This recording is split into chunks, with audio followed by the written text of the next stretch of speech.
Connected bodies.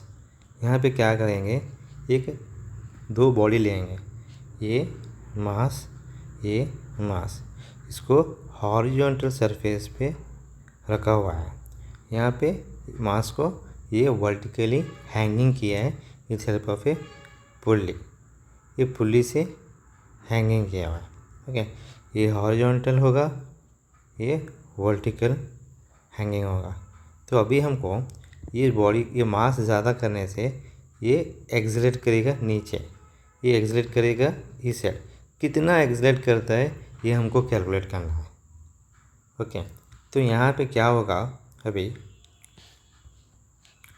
Two objects of mass m1 and m2, m1 m2 मतलब मास दोनों का अलग अलग है, are connect by the very light string passing over the clamped light smooth pulley. तो ये हमारा स्मूथ पुली से, और ये मासलेस स्ट्रिंग हमारा, और दो ये m1, ओके, m2, सॉरी ये m2 है, ये m1 है। तो हैंगिंग किया हुआ है m1 m2 सरफेस पे, टेबल पे है, और दोनों को ऑब्जेक्ट को विथ हेल्प ऑफ द पुली से कनेक्ट किया हुआ है। The object of m1 is on rough horizontal table and the object of mass m1 is hanging vertically. मतलब जो ये रफ सरफेस पे है, रफ सरफेस मतलब फ्रिक्शन अवेलेबल है, ये पे जो m1 m2 और सरफेस के बीच में यहाँ कोएफिशिएंट फ्रिक्शन अवेलेबल है। रफ सरफेस मतलब फ्रिक्शन अवेलेबल होगा। The coefficient of friction between the m2 and the table is μ0। अब इनके दोनों के बीच में कोएफिशिएंट ऑफ फ्रिक्शन के μ0।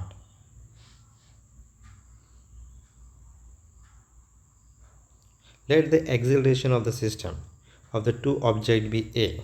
Considering the force on m1, we can write the equation for it acceleration a. अभी क्या बोल रहा है, ये बोला दोनों ऑब्जेक्ट, पूरा होल सिस्टम हमारा, अभी ये नीचे जाएगा, ये इधर जाएगा, एक्सलेट करेगा, लेकिन एक्सलेशन तो कॉमन होगा। तो अभी एक्सलेशन कॉमन कैलकुलेट करना है, लेकिन इक्वेशन क्या आएगा, फर्स्ट इक्वेशन, ये इक्वेशन m1 बॉडी मतलब ये वर्टिकल का इक्वेशन, ये एक्सलेट किधर कर रहा है, नीचे साइड। तो इस इक्वेशन क्या आएगा, अभी इस बॉडी पे टू फोर्स ऐड करें तो नेट फोर्स क्या होगा, तो नीचे जा रहा है, तो m1g minus T is equal to m1a, ये इक्वेशन आएगा नीचे। मतलब कभी याद रखना, इक्वेशन एक बॉडी पे दो, एक more than one force act कर रहा है तो इक्वेशन कैसे लिखा जाता है, किधर एक्सलेट कर रहा है उधर आगे वाला उसके पीछे वाले से माइनस करके is equal to ma। Last slides और लास्ट क्लास में मैंने बोला है नेट फोर्स कैसे कैलकुलेट करना है और इक्वेशन कैसे अप्लाई करना है। तो वर्टिकल का कैसे इक्वेशन आएगा, m1g minus T is equal to m1a। तो वर्टिकल का इक्वेशन मिल गया। ऐसे same has it is horizontal का कैसे आएगा, तो consider the force on m2। अभी यहाँ पे m2 के ऊपर भी दो फोर्स ऐड करें, एक टेंशन फोर्स, पीछे एक फ्रिक्शन फोर्स, एक्सलेट किधर कर रहा है, इस साइड कर रहा है। तो इक्वेशन क्या आएगा, t minus f k is equal to m, T minus m f k is equal to m2a। F की जगह पे क्या आएगा, μ0 n आएगा, फ्रिक्शन ये लिखा हुआ है, और n की जगह क्या आएगा, n is equal to m2g आएगा नीचे इक्वेशन में। m2a is equal to T minus μ0 k m2g, ये सेकेंड इक्वेशन।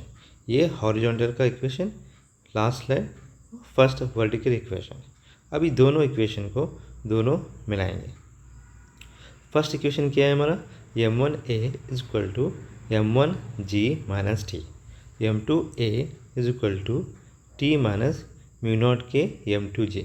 अभी दोनों इक्वेशन में टी को ऐड करेंगे या तो दोनों सब्स्टिट्यूट करेंगे, आपको a मिलेगा। ये टी की जगह पे यहाँ पे सब्स्टिट्यूट करो या तो दोनों इक्वल करो, तो आपको a इक्वेशन आएगा, ये कॉमन हो जाएगा, ये आपको ये इक्वेशन आएगा। Adding equation first and second we get m1 plus m2 common A outside. यहाँ पे ये जाएगा m1 minus mu not m2 g common आएगा, ये इधर ही रहेगा, m1 प्लस m2 नीचे आएगा। तो a is equal to m1 minus mu not के m2 into g divide by total mass m1 plus m2।